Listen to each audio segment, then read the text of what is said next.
thanks for joining us this morning. Appreciate that you're taking the time on a Saturday. This seems to fit people's schedules best. I wanted to make sure that you knew that all the materials for today are shared on our website, and we've given you a link by email to the materials as well as in the chat. And we're happy to send printed copies to you if you request it. We have a binder of the best practices documents that we'll refer to today, and we can send you the binder, and then we have prints of some of the other things that we'll talk about, such as the issue briefs that Cal BHPC has developed. And we also can provide, and the Brown Act guide is also printed here, and it's a summary of the Brown Act. So we'll be referring to some of these documents through the training. And we also will come out and do specialized individual trainings in your counties if you're interested. And it could be, you know, the types of trainings you're seeing and hearing today, or if you have specific requests, we can tailor the training to you. All right, so let's get started.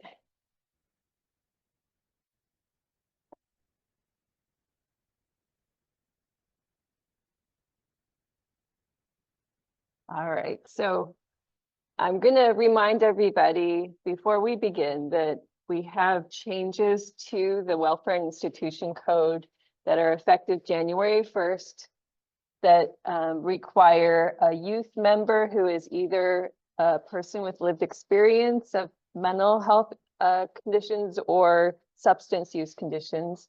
And we also have a requirement for a staff member of a local education agency. So those are new membership requirements.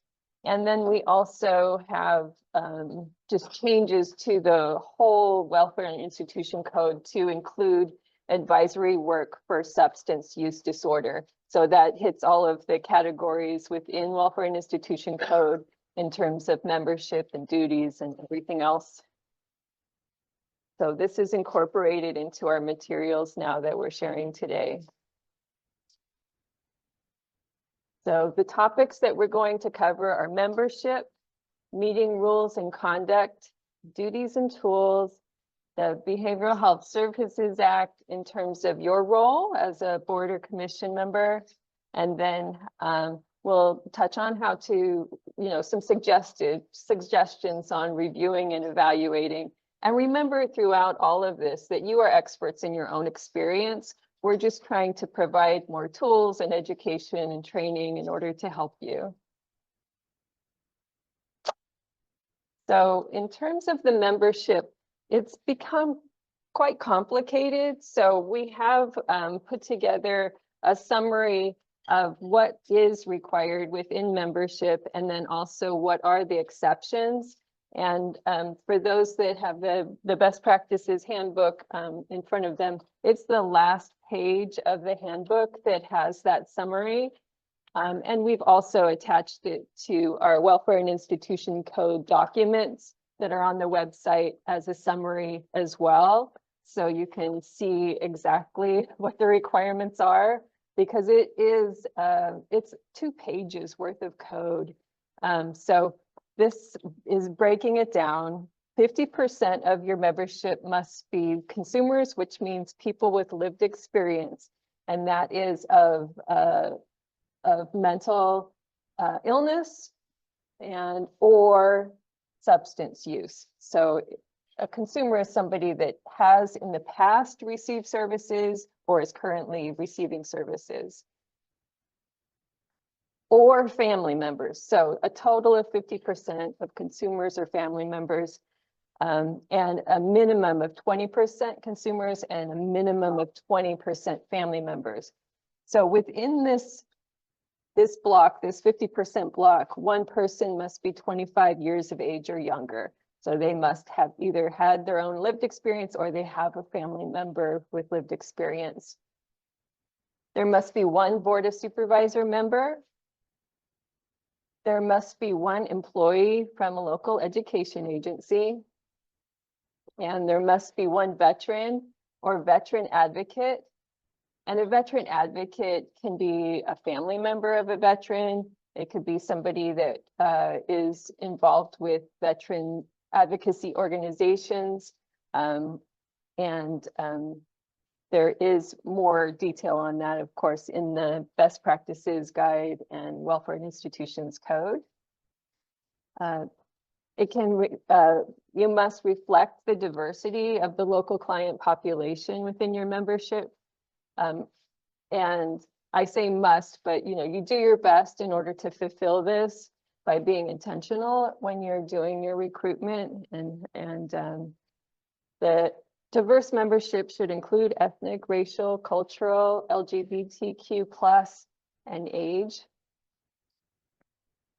And then there's also encouragement to have individuals with experience and knowledge of the mental health system, such as representatives in county offices of education, large and small businesses, hospitals, physicians that practice in emergency departments, city police chiefs, county sheriffs, community and nonprofit service providers. So those are not hard, fast requirements, but encouragements from the state in order to have representatives from those sectors on your board or commission. And then we also have exceptions. So people that cannot, I have it on the, I have more detail this later today at 10:40 when we do our chair and admin training in terms of the exceptions. But just briefly, if somebody is a contractor or an employee of either the substance use or mental health or behavioral health agency, they should not be serving on your board or commission unless they have lived experience.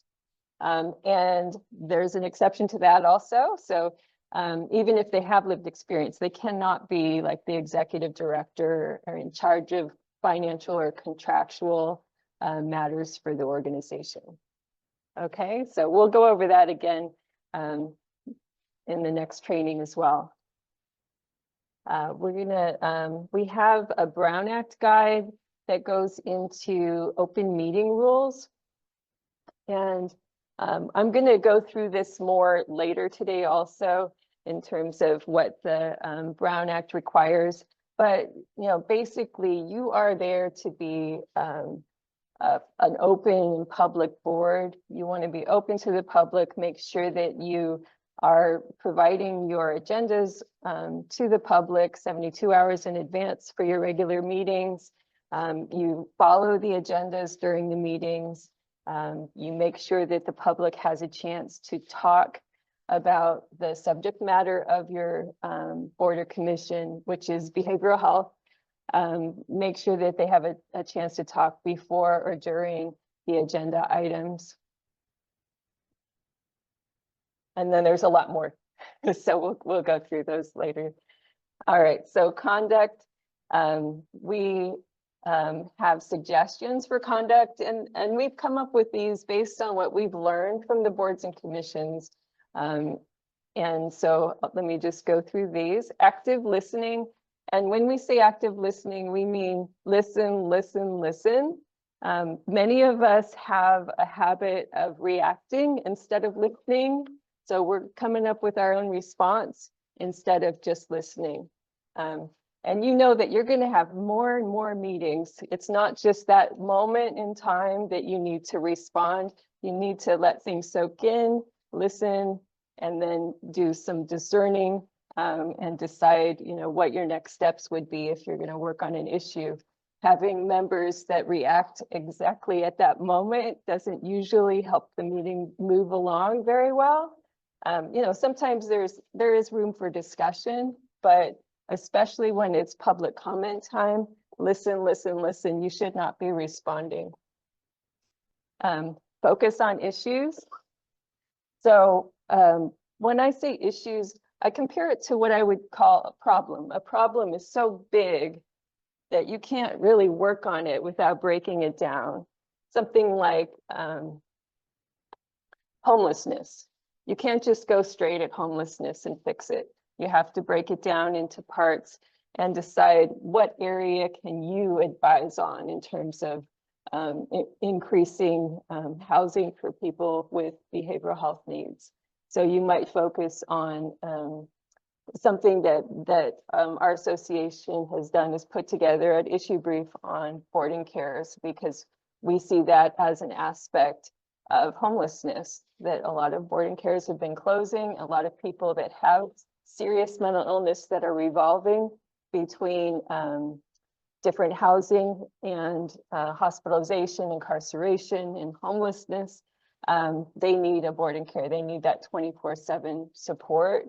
So we've honed in on that as an issue and made some recommendations and identified the barriers and challenges there.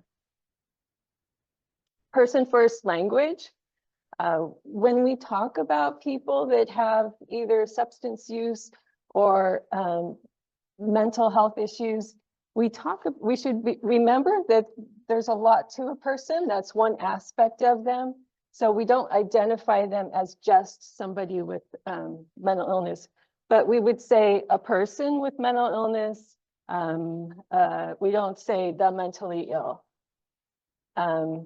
We would say a person with schizophrenia. We wouldn't say a schizophrenic. Because people are much more than just one diagnosis. We don't say the addict, or we don't say the alcoholic. We say a person with a substance use disorder. So it's just a language suggestion to help so that we reduce stigma and increase our own awareness that there's a lot of aspects to people, and this is just one area of their lives. So no swearing if possible. Some people, I hear them swear a lot, so I know that that's part of the language that people use sometimes, but that's our suggestion. No swearing, no personal attacks or criticism of yourself or others. Don't get personal. I would say go back to number 2 and focus on issues. And then go back to number 1 and focus on active listening, especially if it's somebody that you don't agree with. Listen and listen and listen more to understand why they have that perspective. One person speaks at a time, no sidebars.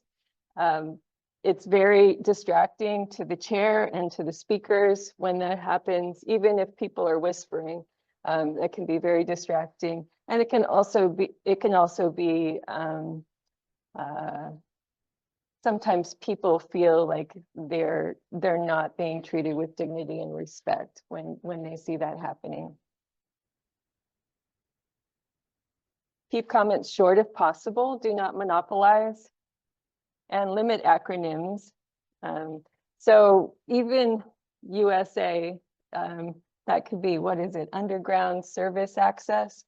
So everything needs to be spelled out, and you're going to have new members and members of the public that are coming onto the board all the time, and they don't even know what the Behavioral Health Services Act is. So BHSA is our new acronym, but we need to tell people what that means. You can't just assume people know all of the acronyms. It's a new language when people show up at your meetings. It's a new language for some people. So make sure that you say what the acronym means and ask your speakers also.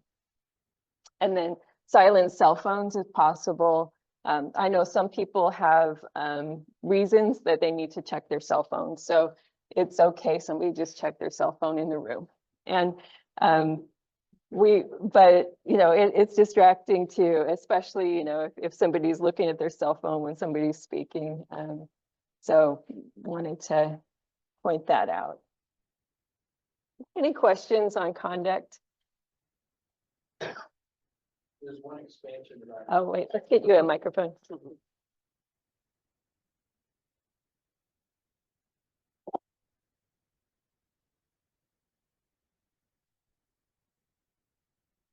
This is the Gregory Farron from Sonoma County. This is the extreme of active listening when your board is perceived as the place to come and complain or come and suggest. And the person making the comment wants some feedback. We've had lots of meetings in which the delicate balance over not getting into answers, not getting into solutions every time someone brings something up from the public. But on the other hand, 15 people sitting silent doing no response to some passionate speeches is often also awkward. Right. So it's a delicate chair responsibility to be able to identify, and what we've done lately is to identify those information points that someone raises, how do I, whatever, that someone can answer and say, we'll give you a referral to here, or here's the answer. So as to not be completely silent to some really impassioned people who expect you as a board to help them out. Good point. And we have another chair in the room. Christine from Napa County. Hi, Christine from Napa County. I think when we elicit public comment, I always preface it, one, it has to be something not on the agenda. And I also let people know that they can express their concerns, but we will not be responding at that time, so that you have an expectation of what's going to happen and they don't feel like, well, it's just me, So I think if you can set up the expectations in your introduction to public comment, it really helps.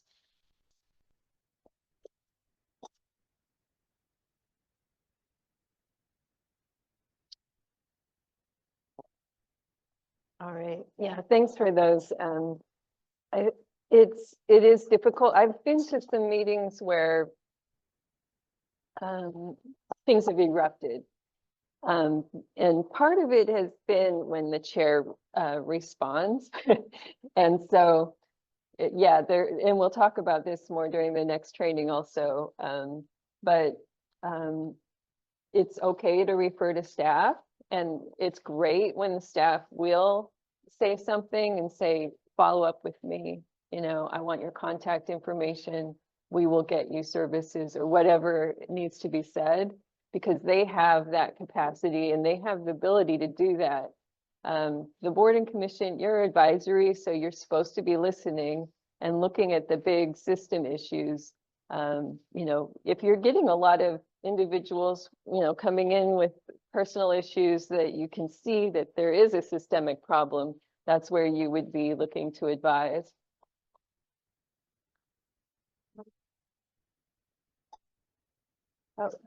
Oh, there's a hand up. Go ahead. Good morning. This is Quintilia. So I have maybe a question, or maybe if you can give me some best practices. In your notes, you were referencing no sidebars and whatnot. I think if someone talks to me, I'm okay telling them let's talk about this later. If I'm not the chair, I'm just a member. How do I address it that there's people talking during the meeting? Committee members, during the meeting.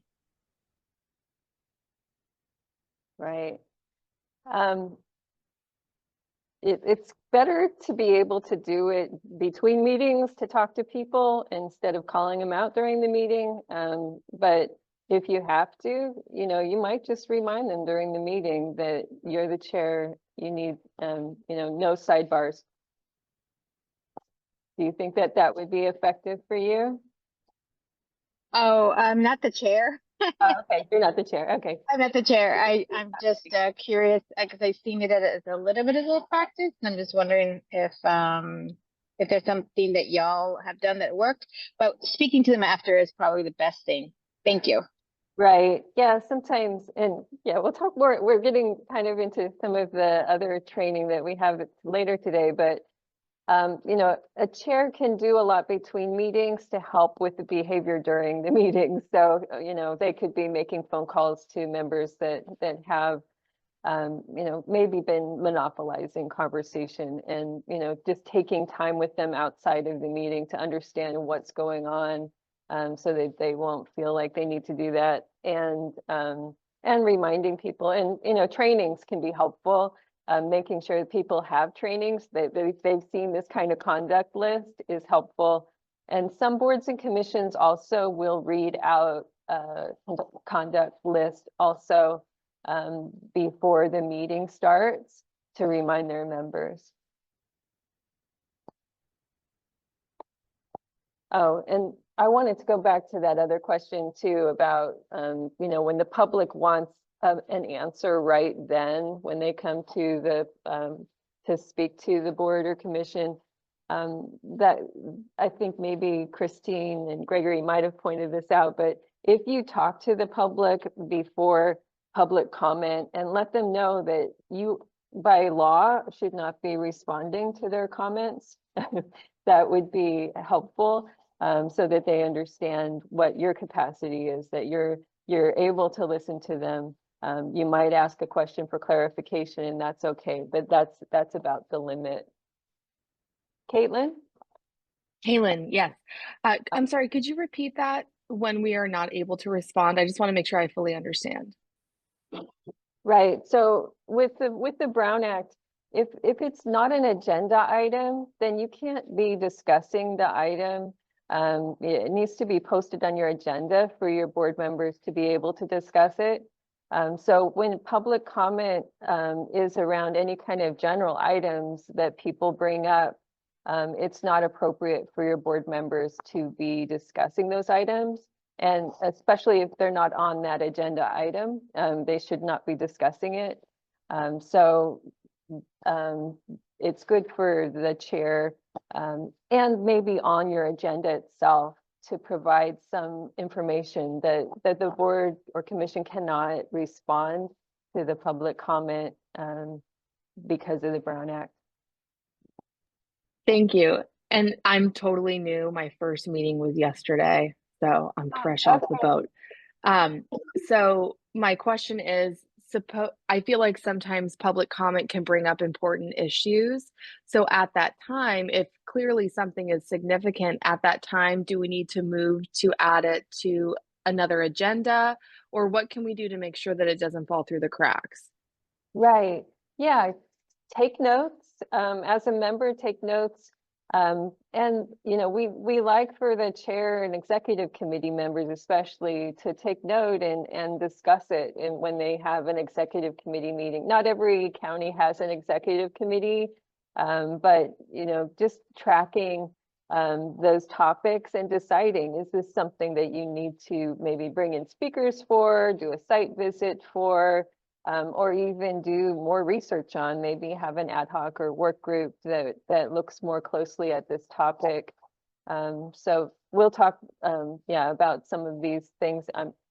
Through this presentation, I'll start talking about how you can respond.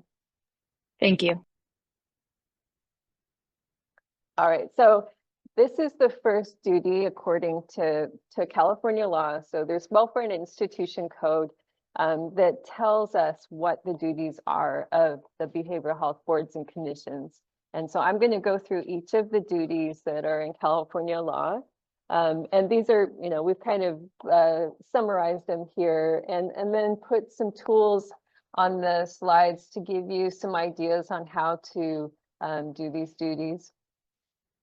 So the first one is to review and evaluate the community's public behavioral health needs, services, facilities, and special problems in any facility within the county or jurisdiction where mental health or substance use disorder evaluations or services are being provided.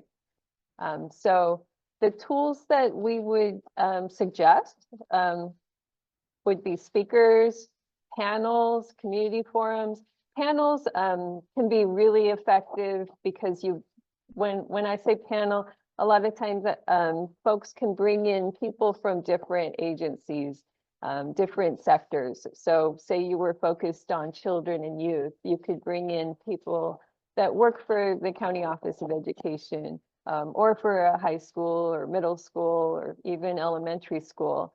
You could bring in staff that works with children and youth within the behavioral health agency itself or their contractors. You could bring in maybe well, definitely you would want to bring in some youth to come and be part of the discussion either on the panel or make sure that they're there in the public also. And of course, you're going to have a youth member on your board or commission, which would help inform that.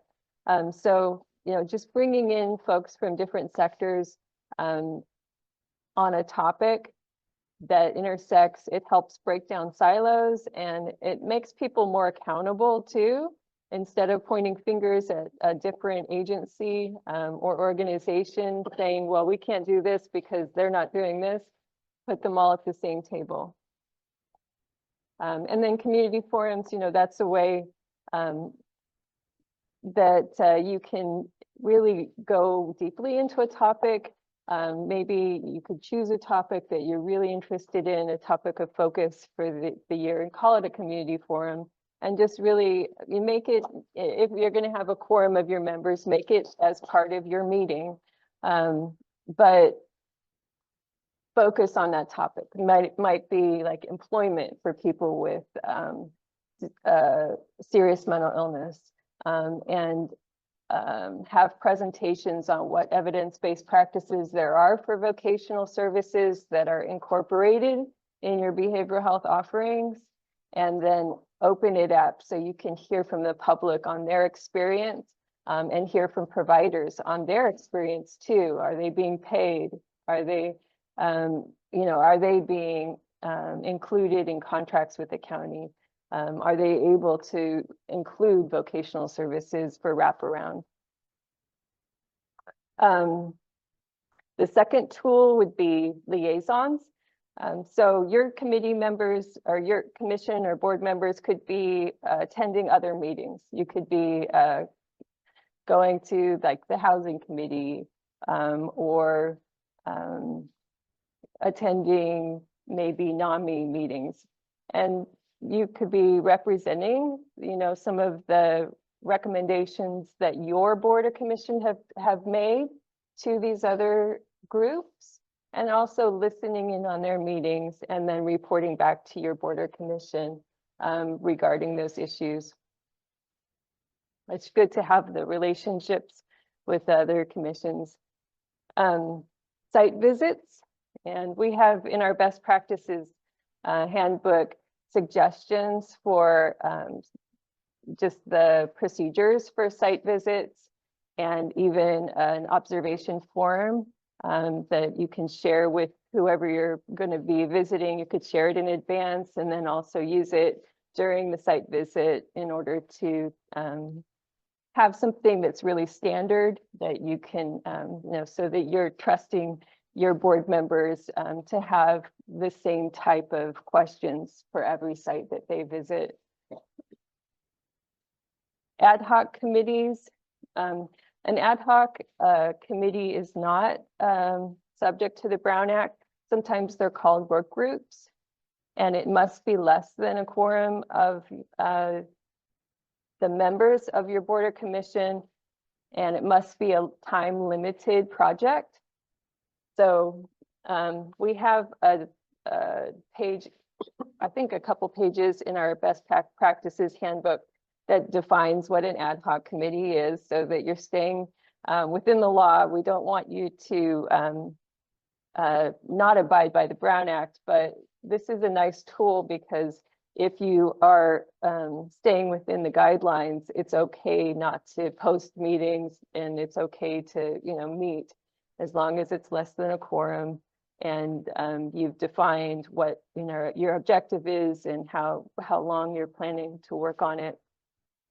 It needs to be short term.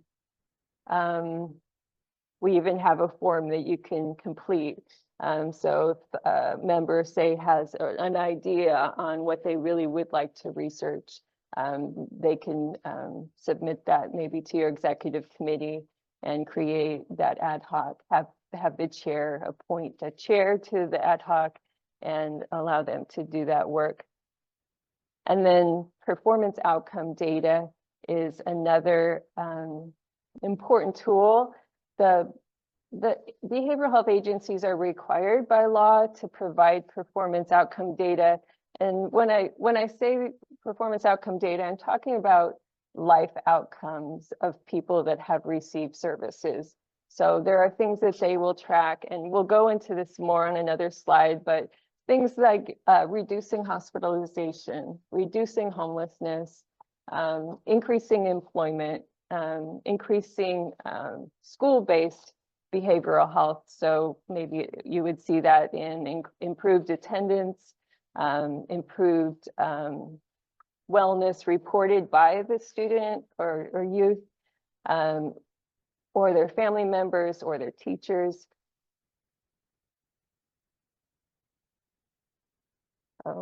So your next duty is to review any county agreement. And then we get into a lot of code here. Basically, the agreements that the county makes with the state.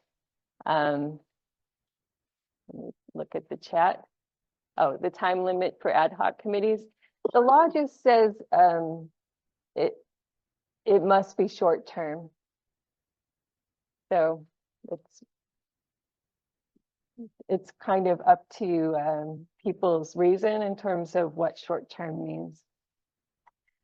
All right, so in terms of county agreements, there are agreements around Medi-Cal, which is the insurance for the public system. And Medicaid is the federal term, but California has their own name for it. We call it Medi-Cal. So there's reports that will show you either increases or reductions in hospitalizations. Those are annual reports. And we have a link to that so you can view the reports that have been provided for your counties. And then the Behavioral Health Services Act requires performance outcome data. The counties are providing that data now. There's some counties that provide more than others. And it's because of Proposition 1, we're probably going to see more standardization so that you can rely on certain measures that will be reported on. And then, of course, the Behavioral Health Services Act is part of the, that's probably one of the biggest and most complicated agreements that the county puts together with the state in order to draw just millions and millions of dollars. It's usually about, I think, 20 to 25% of their county budget for behavioral health that comes from the Behavioral Health Services Act. And then they can use that money to match for Medi-Cal also. So that really helps to increase the funding for the county if they're able to do some matching. So within the Behavioral Health Services Act, we'll talk more about some of the requirements for staff in order to put that together and what the components are. SAMHSA is a state, I'm sorry, that's a federal agency, Substance and Mental Health Services Administration, and they provide grants. So most of the counties are usually applying for these grants and receiving them. And there's a lot of data and information that can be provided. So having the staff provide presentations on all of these and review reports, and for you all to be able to look at those reports also is important. Oftentimes we notice staff, they will tend toward the positive on the reports. So it's good for you to actually look at the reports themselves and not just the presentations to see what did the state auditor say and see what their recommendations were within the reports as well. When there are requests for RFPs and RFAs are requests for proposals and requests for applications, those are when the counties are asking, looking for new contractors for services. So if it's a major new contract, then it's good for you to have one or two of your board or commission members be part of that process, be able to review the proposals, interview the potential contractors. And then site visits. Again, that's an important way to be reviewing the agreement. So when you have a site visit scheduled, you should be asking for a copy of the contract and look at the deliverables so you understand what is this agency supposed to be providing before you go on that site visit. So you're familiar. Do we have any questions? Yeah, let me get you. Thanks.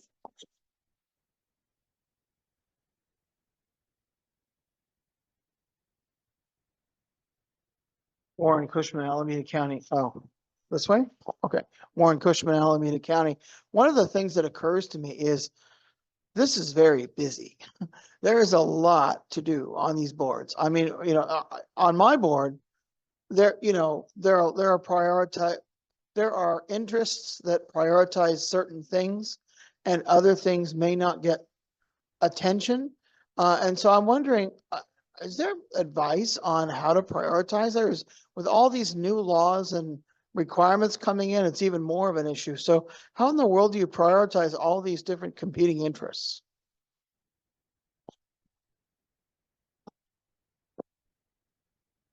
All right. Yeah, thanks for that question.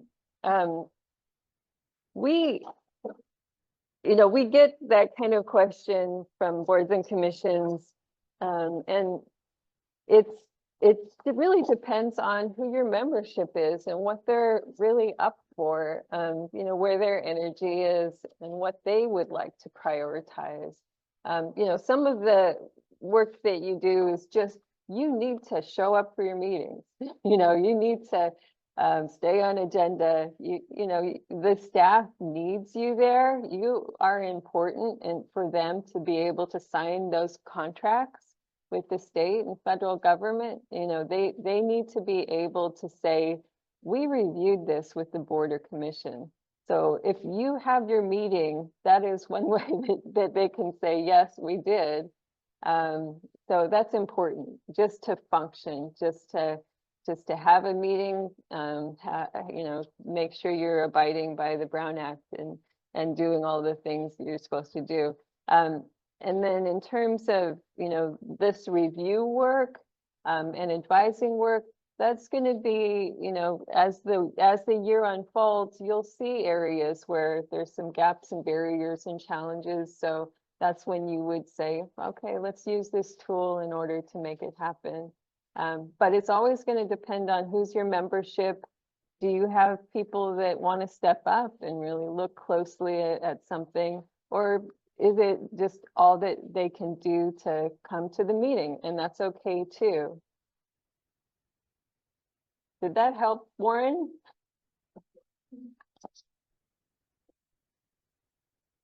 So follow up on this, what our board, and I'm curious to see what Gina thinks too, but my observation is that our board has a group of folks who have been there quite a while. And I'm actually one of them. I've been there 4 years, but there's, maybe, I don't know, half a dozen of us who have been around a while. And so there's sort of this groove that we've sort of gotten into. We're all on the executive committee. So there's this groove. Then there's newer folks who haven't been there quite as long.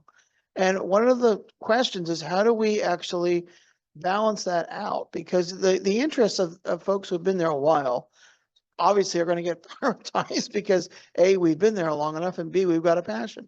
So, but there may be other passions and other interests from other folks. And I'm just concerned about losing that thread and, losing other energies that might be able to contribute in other ways. In terms of developing priority, Can you introduce? Christine Hottaker from Napa County. One of the things we do at the beginning of the fiscal year is to have a brainstorming session about all of the issues that are of concern to different members of our board. And once those are all listed, we do you get 3 dots method, and everybody puts a dot on each of the things they consider the most important. Then you can compile that information and say, what is it that rises to the top, and prioritize the focus of your meetings based on those priorities. Understanding, of course, there are some things we have to do, like review with some of the county programs, but that's how we determine what we should be focusing on for the year. Yeah, and if I can feed off of that, in San Diego, we have a retreat. So it's actually today. They're doing the retreat today, and we go up and everyone puts in their input about what issues are important and what our goals are going to be in the general focus. So we make a special day, and it's open to the public. So it's also following the Brown Act. And I would add to that,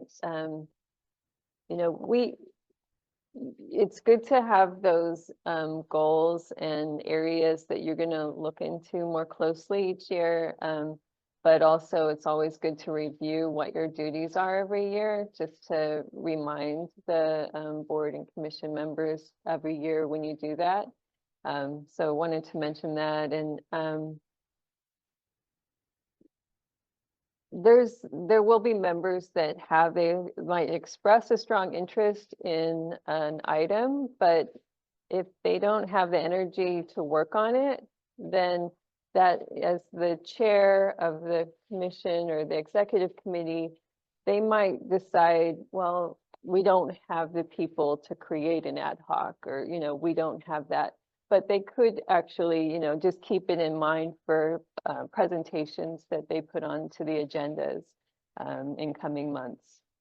So that's always good to track. And, Christine in Napa County, I think you all just keep a running list of the items that people have asked for in terms of presentations. Yeah, so the executive committee reviews that each time. Gregory Farron, Sonoma County. In addition to what Warren and Christina have talked about, because we have new members coming on, at least lately, not all at the same time, we all need to keep attuned to what those new members need to learn and how quickly we can help them. In general, for everyone, our board has decided that they would like, in items 2 and 3, both contracts we have between the department and the state and contracts we have between the department and the community, to have a resource library of everything that we receive, all contracts for every contractor, all reports from every contractor are going to be available to the board, so that if in your own time, if you have the passion, you can find out what you need to know about each individual contract, what each service is delivering, keep pushing to attain that kind of performance review, evaluation, things you need to know in order to make recommendations, so you're prepared when someone comes to the board and wants to take an issue with some, program or service. Too often we only get what the agenda contains, and there's not enough pages in an agenda to be able to really both share with the public and with the board members of the volume of information that comes from contract reports and contracts themselves. Yeah.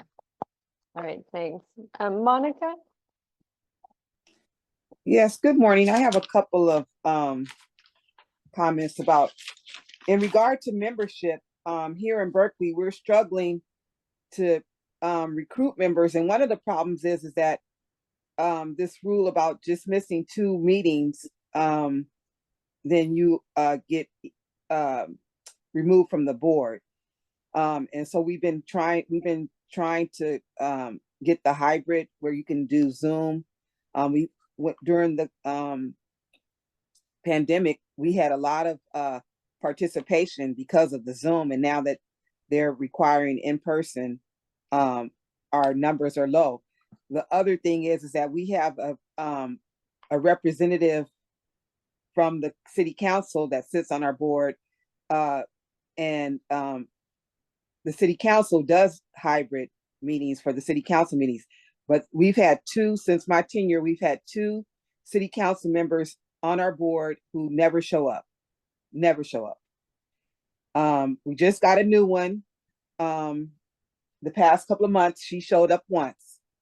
They don't have the same rule about getting ejected if they miss two.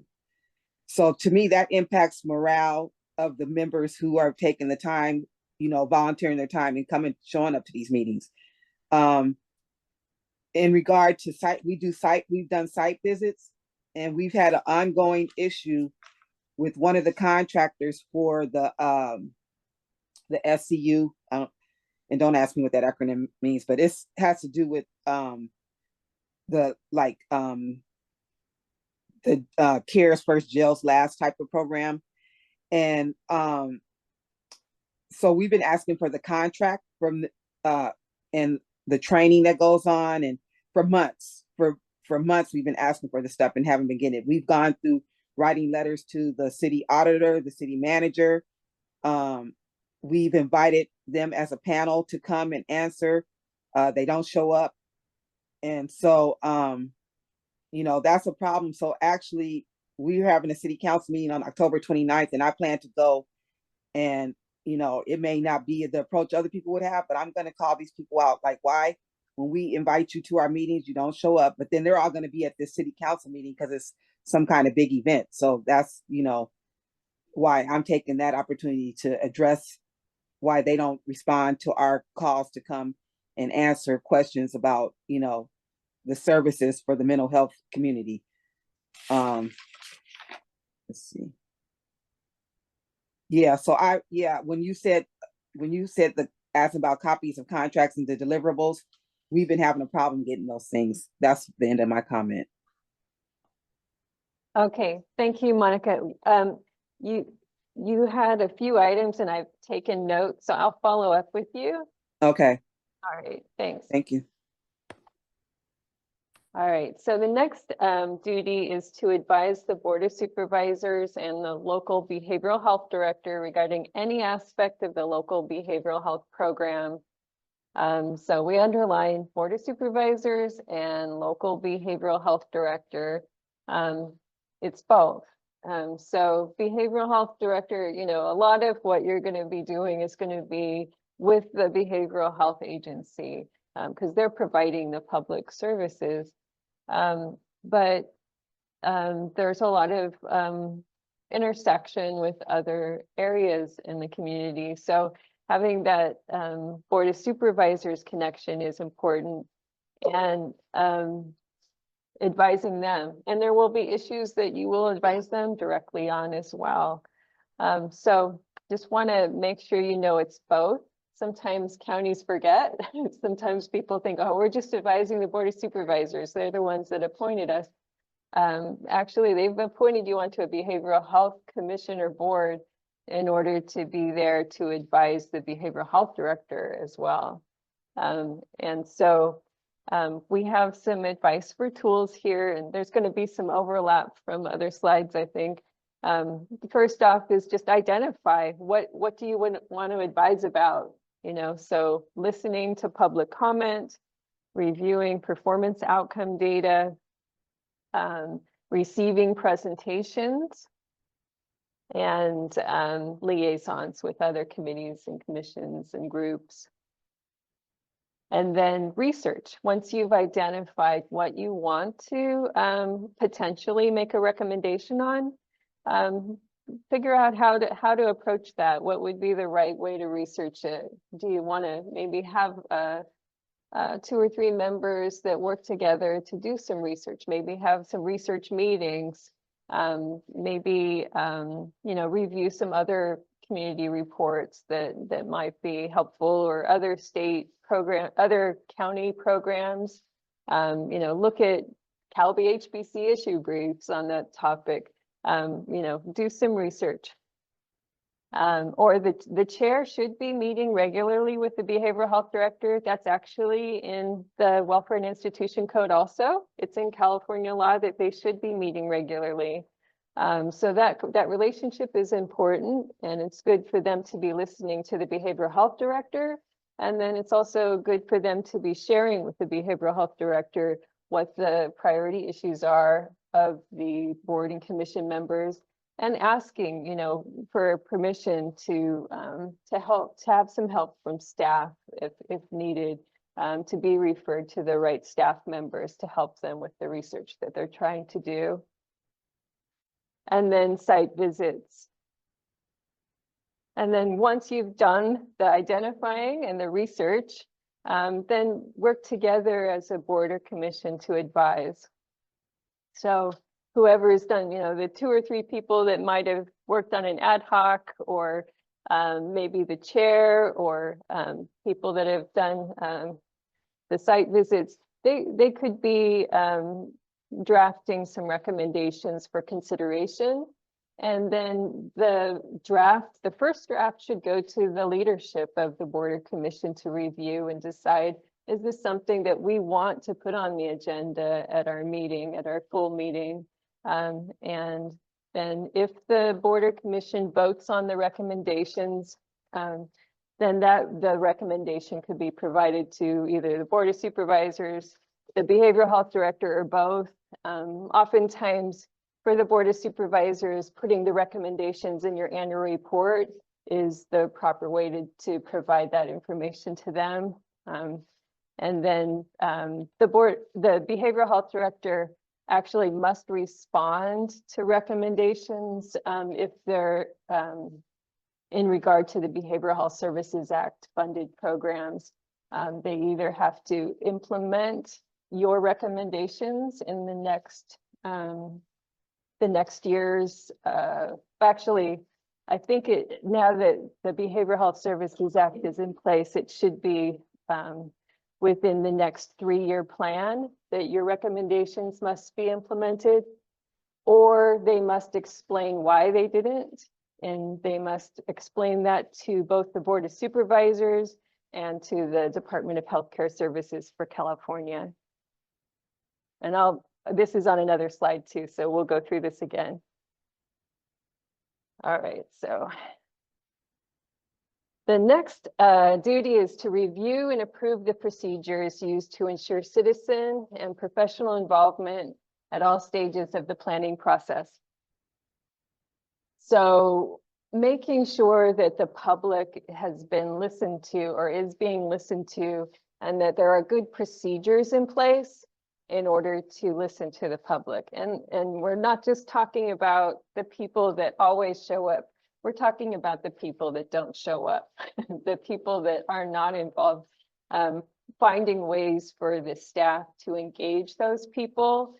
So informing them of ways. And, you know, if you are a diverse board or commission, you'll have members in different ethnic, cultural, racial, LGBTQ+ and age groups, and, you know, all the different communities. So hopefully you can help inform them on ways to engage and work in order to ensure that there is involvement from the community throughout the planning process.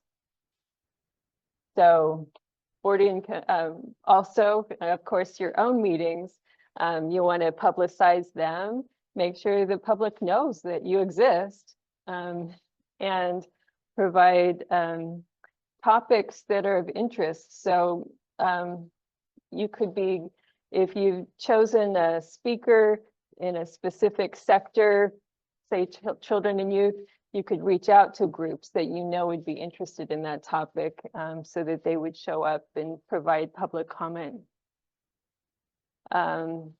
Encourage public comment, and then also accessible locations and times. Especially now that a youth member is required, you may be thinking about making sure that the times are appropriate for somebody that might be in school. So making sure that they have access. And then also, it's okay to have teleconferences from their school, you know, maybe have that set up so that if they can't get to your meeting, the transportation is an issue, they could actually just connect through a teleconference from the conference room or auditorium at their school, and that might increase public participation of youth as well. So tools, again, I'm going to be repeating some of the tools we already talked about, but staff presentations, but specifically regarding the planning process, staff reports and updates about plans with the Behavioral Health Services Act, integrated plan. The new, with the Behavioral Health Services Act, it's called the Behavioral Health Services Act Integrated Plan now, and it's a 3-year plan, and there will be annual updates. And then there's also cultural plans that the counties are required to do. So receiving reports and updates on those. And then there are performance improvement plans that are required after audits are done from the state. So reviewing those and getting updates on those as well. Attending public events. The Behavioral Health Agency will be doing a lot of public events probably within their planning process in order to get input. So your board members, board and commission members can attend those. Having liaisons again, and then reviewing the adopted, and we put this in italics, adopted is the important term. Review adopted Behavioral Health Services Act plans and updates, and cultural plans and updates, and make recommendations to ensure the plans address the needs of the community. And the reason that I say adopted plan, BHSA, Behavioral Health Services Act plan and update, it's important to advise regarding the adopted plan. That's what's in law, not the draft plan. So when you have a hearing at your board meeting, boards and commissions will have a hearing once a year on the Behavioral Health Services Act draft plan. That's the draft plan. That's the plan that has not been adopted yet by the Board of Supervisors for the county. The staff is required to provide 30 days of public comment on that draft plan, and then they incorporate the recommendations that they receive from the public within the plan. That is not your time to change the plan. It's the rest of the year. So don't want you to have the expectation that if you're making a recommendation, say at the hearing, that would be incorporated into that plan. It's the rest of the year that so it's the adopted plan that you're making your recommendations on. And then resources, we have a document that it summarizes the requirements for stakeholder involvement. So the county actually, with the Behavioral Health Services Act changes, they have 29 different stakeholder groups that they must include in the planning process.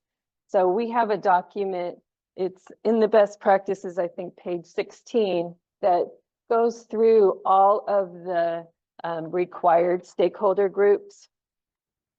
And that will, it's a 3-year process, so they can break it down and include all of those groups during that process. So we have included, we've got 2 pages now for this document, and it defines all of the different stakeholder groups and then what the requirements are of the county to provide training and technical assistance, and provide a description of the stakeholder process and the input that they've received. And then, of course, the requirement for the 30-day review on the draft integrated 3-year plan. And then what your requirements are as a behavioral health board and commission. And I mean, your biggest is just, well, I shouldn't say biggest, but it's important that you have a meeting, to have the hearing because that's a requirement of the Behavioral Health Services Act.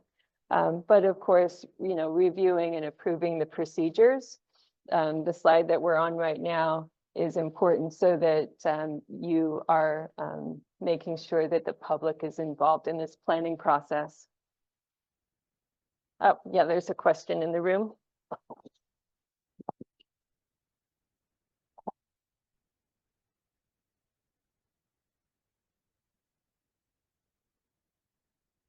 Gina Lewis, Alameda County.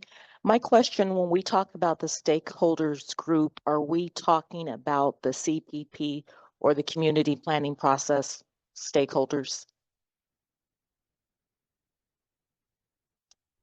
The term has changed now. So they took community program planning process out of code. That is not any longer in the act itself. So yes, we're talking about that, but the term has changed. Yeah, it's still it is the community program planning process, but they don't use that term anymore.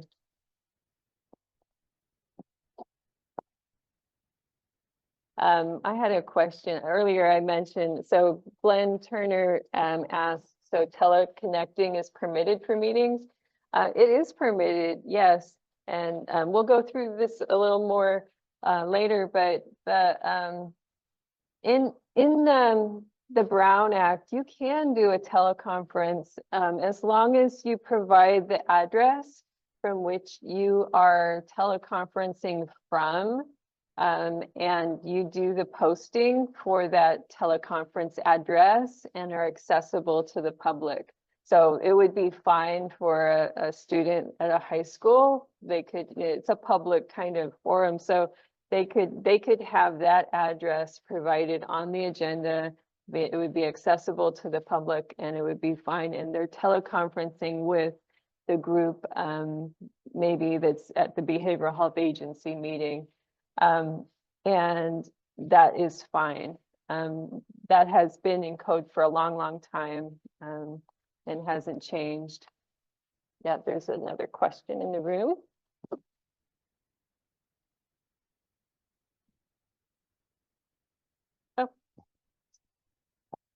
Christine Hatia, Napa County. I just want to point out that while teleconferencing is legal and you know complies with the Brown Act, all voting can be done only if there's a quorum in at the meeting, a physical quorum. So okay, let me be real specific because that's almost right. So there's a lot of intricacies to the Brown Act now because we have some allowances. So if it's a teleconference,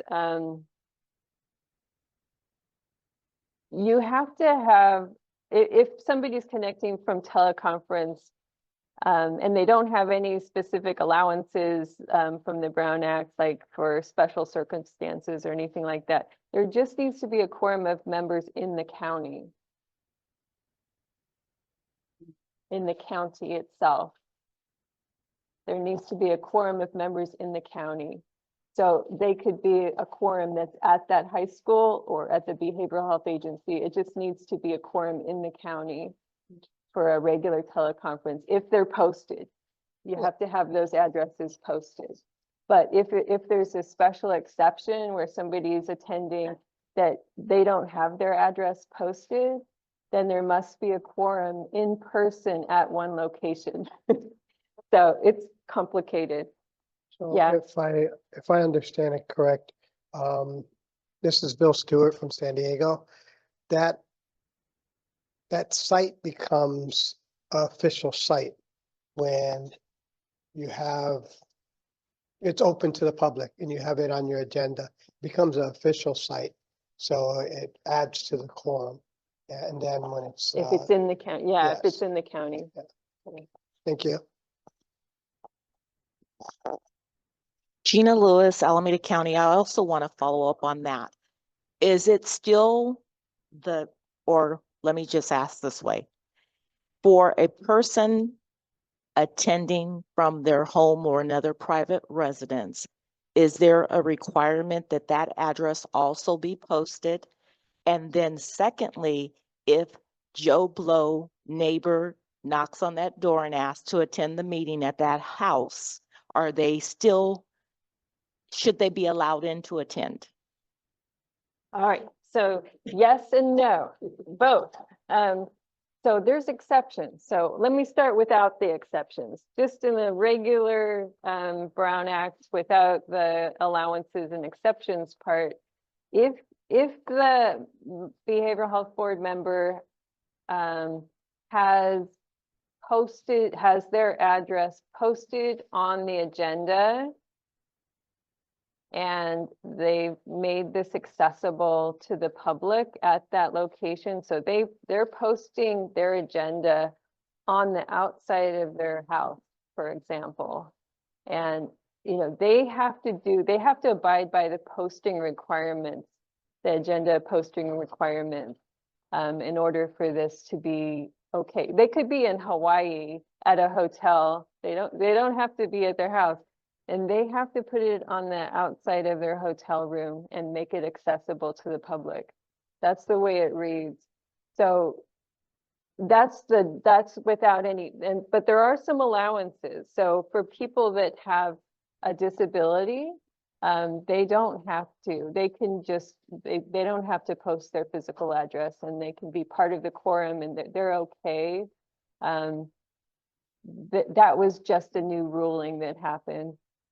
For people that have maybe some kind of emergency allowance that they've requested from the Border Commission, there must be a quorum in person, and they must act at the beginning of the meeting to approve that attendance from their Border Commission member.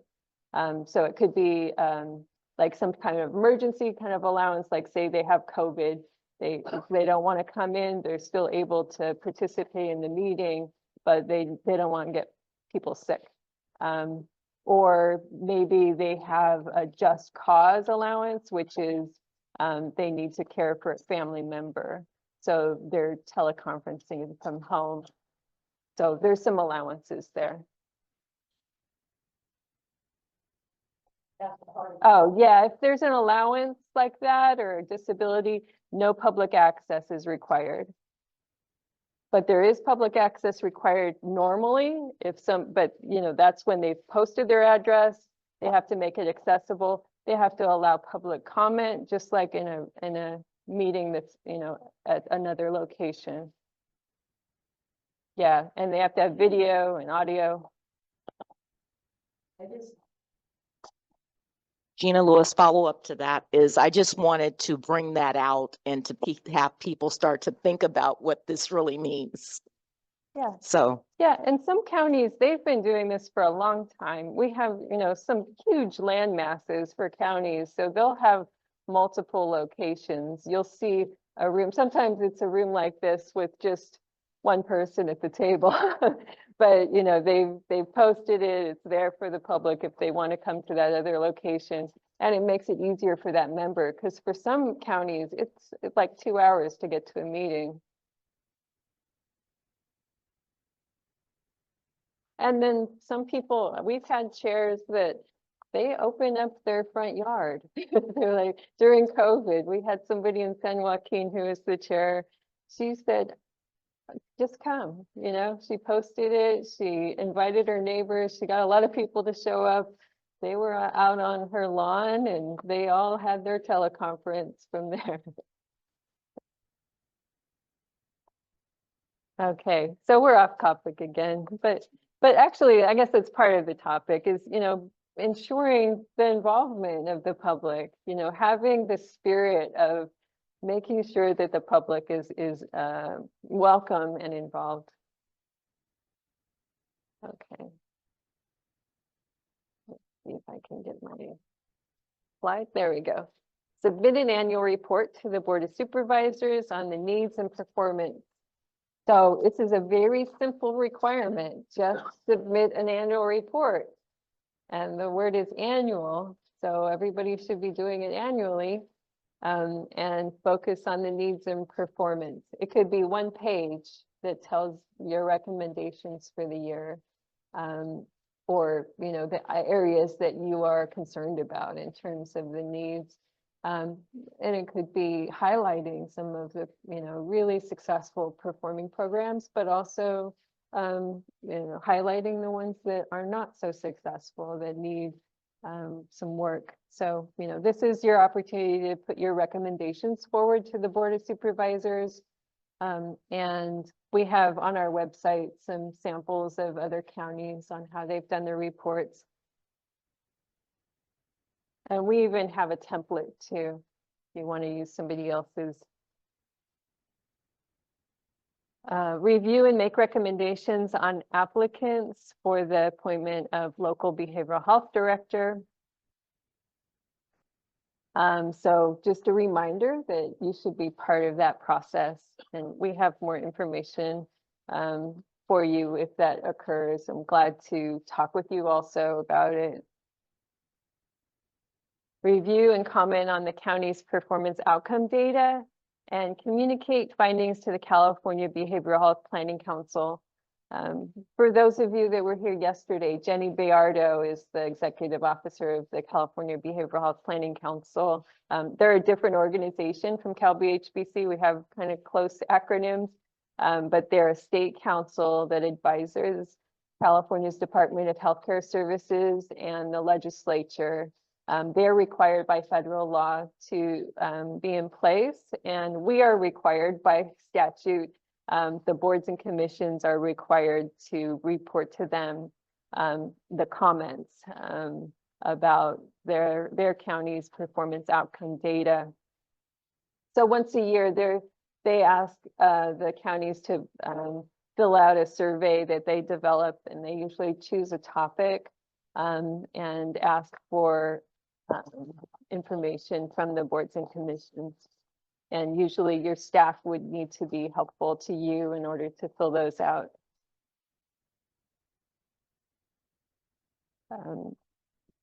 CalBHBC has put together on our website a compilation of the performance that we have found in reports for all of the counties.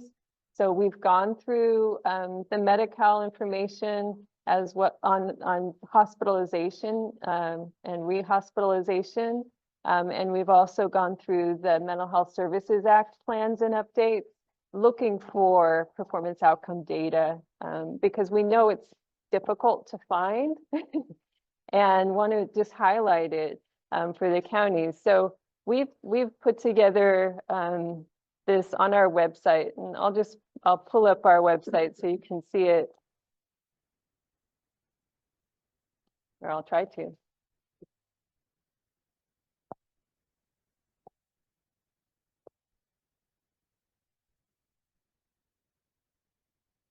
Okay, we have a tab at the top for performance.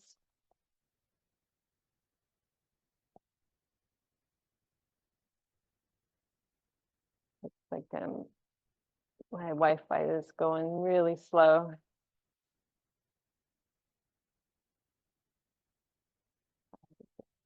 All right, so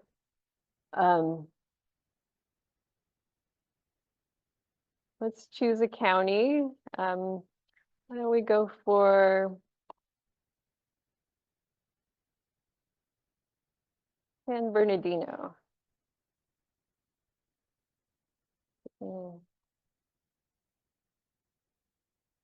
Like I can't get my screen to update. All right, so I'm not going to go to the, let me get back to my.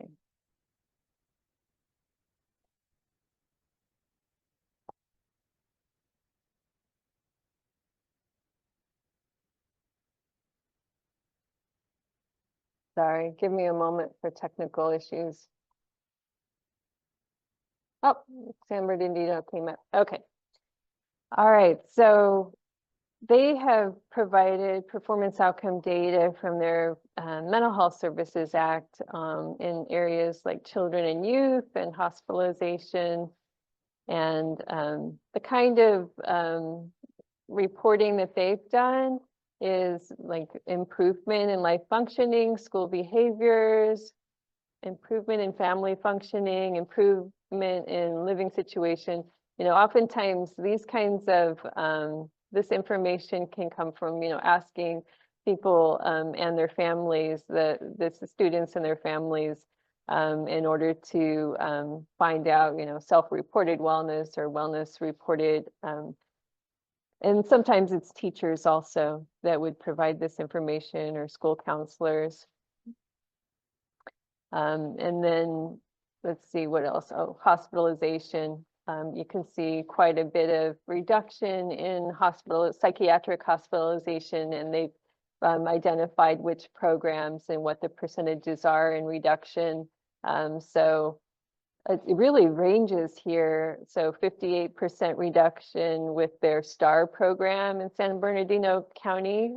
That's a reduction in psychiatric hospitalization, all the way up to 100% reduction in psychiatric hospitalization for a program they call JTMHC. So that might be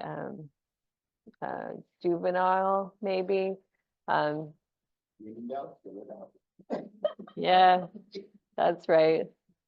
And then we have what's called EQRO report data on rehospitalization, and this is on each of the county pages also. And we tell you which page number to look at, and what the state rates are statewide for all of the counties, then what your rate is for your county.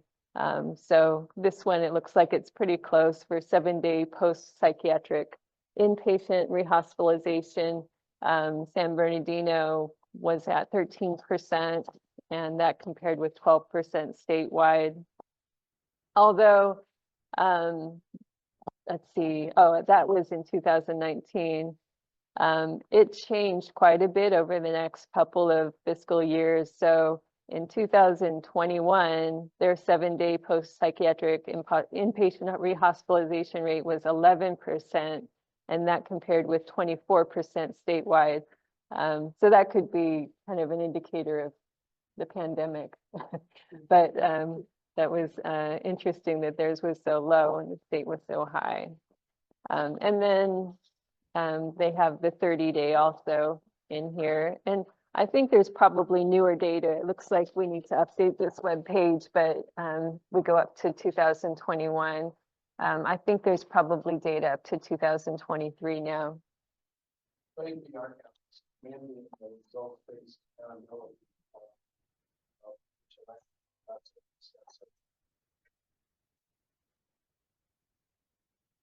Yes, right. Yeah. And so we had a comment in the room that their county is really, they're requiring this type of data now, and the state is starting to require it too. So it's good, and we'll start seeing more standardization. So it will be easier for all of you to be able to comment on performance outcome data.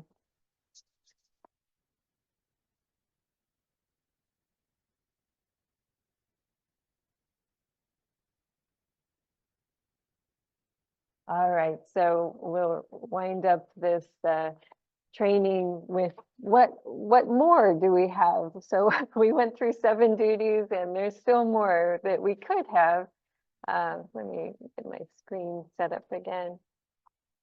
So additional duties or authority and assess realignment. So the Board of Supervisors can give you additional duties or authority. And we've seen that happen before. Yolo County for a while was also advising regarding their public guardian services. Assess the impact of realignment of services from state to the county, to clients and on the local community. So this is an area where you could be asking for presentations, you know, or when you're receiving presentations from staff, you could be asking questions around this and how the realignment funding plays into the system. So realignment happened a couple times in 1991. The state used to oversee all of the mental health services, and that was placed as a responsibility in the counties, and the money was placed also within the counties. And then realignment in 2011, money was distributed from the state to the county again for costs of law enforcement, social services, and behavioral health. So a lot of different sectors within the community, they meet and they compete a bit and negotiate and decide how this realignment funding will be allocated.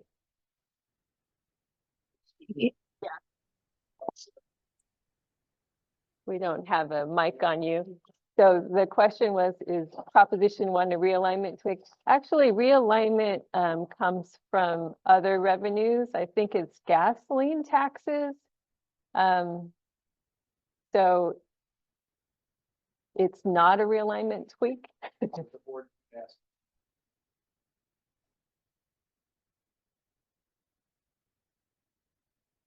So yeah, it's a different, it would be a different bucket of funding. When you see a budget, you'll see it as a different slice of the budget is what's coming from realignment than what's coming from Behavioral Health Services Act. Yeah.